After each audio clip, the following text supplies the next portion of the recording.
News, सच जरूरी है। नमस्कार, एमएनएस न्यूज लाइव में आप सभी का स्वागत है। मैं हूं आपके साथ आंचल। तो आइए देखते हैं देश और दुनिया की तमाम बड़ी खबरें।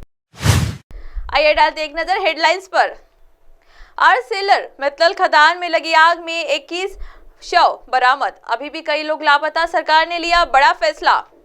शेख हसीना को पीएम पद से हटाने के लिए एकजुट हुआ विपक्ष, विरोध प्रदर्शनों में हिंसा भड़कने का डर।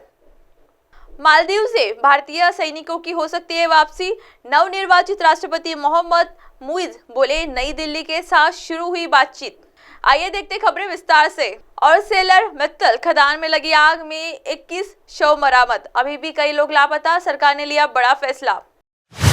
कजाकिस्तान में एक खदान में लगी भीषण आग में शनिवार को 21 लोगों का शव बरामद किया जा चुका है। कंपनी ने एक बयान में कहा कि कोस्टेको खदान में मौजूद 252 लोगों से 208 को निकाल लिया गया है और 18 लोग गंभीर रूप से घायल हैं, जिन्हें इलाज के लिए भर्ती कराया गया है। दोपहर 12 बजे तक करीब 23 लोगों का पता नहीं चल पाया था।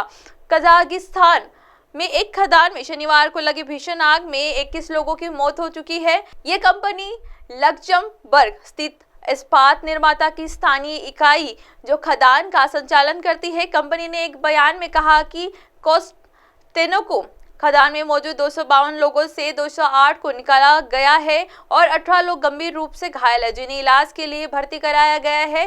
23 लोगों का नहीं लगा पता। दोपहर 12 बजे तक करीब 23 लोगों का पता नहीं चल पाया था।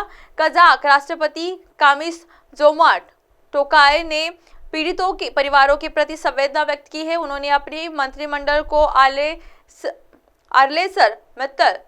तेमिरताऊ के साथ निवेश सहयोग बंद करने का आदेश दिया है। सरकार ने एक बयान में कहा कि वह देश की सबसे बड़ी स्टील मिल संचालित करने वाली कंपनी का राष्ट्रीयकरण करने के लिए एक सौदे को अंतिम रूप से दे रही है।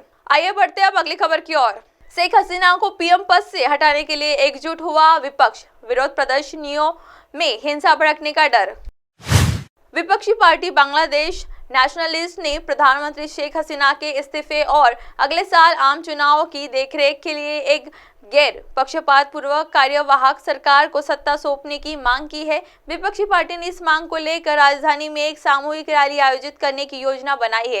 बांग्लादेश की मुख्य विपक्षी पार्टी बांग्लादेश नेशनलिस्ट ने प्रधानमंत्री शेख हसीना के इस्तीफे और अगले साल आम चुनावों की देखरेख के लिए गैर पक्षपात पूर्वक कार्यवाहक सरकार को सत्ता सौंपने की मांग की है। विपक्षी पार्टी ने इस मांग को लेकर राजधानी के एक सामूहिक रैली आयोजित करने की योजना बनाई है। हिंसा भड़काई तो होगी कार्रवाई।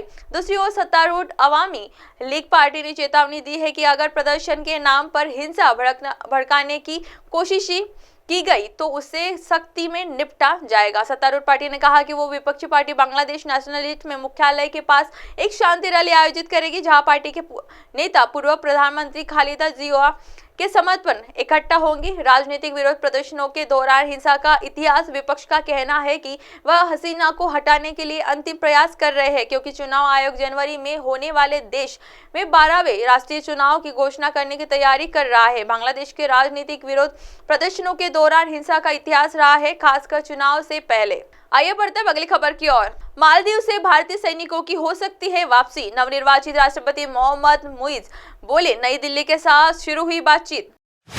मालदीव के नवनिर्वाचित राष्ट्रपति मोहम्मद मुइज ने कहा कि वह अपने देश से भारतीय सैनिकों की वापसी के लिए नई दिल्ली से बातचीत शुरू कर दी है। उन्होंने कहा कि भारत से सैन्य कर्मियों को हटाने के लिए कहना ये किसी भी तरह से इस बात का संकेत नहीं देता है कि मैं चीन या किसी अन्य देश को अपने सैन्य जवानों या यहाँ लाने की अनुमति देने जा रहा हूँ। मालदीव ने नवनिर्वाचित राष्ट्रपति मोहम्मद मुइज ने कहा कि वह अपने देश से भारतीय सैनिकों की वापसी के लिए नई दिल्ली में बातचीत शुरू कर दी है।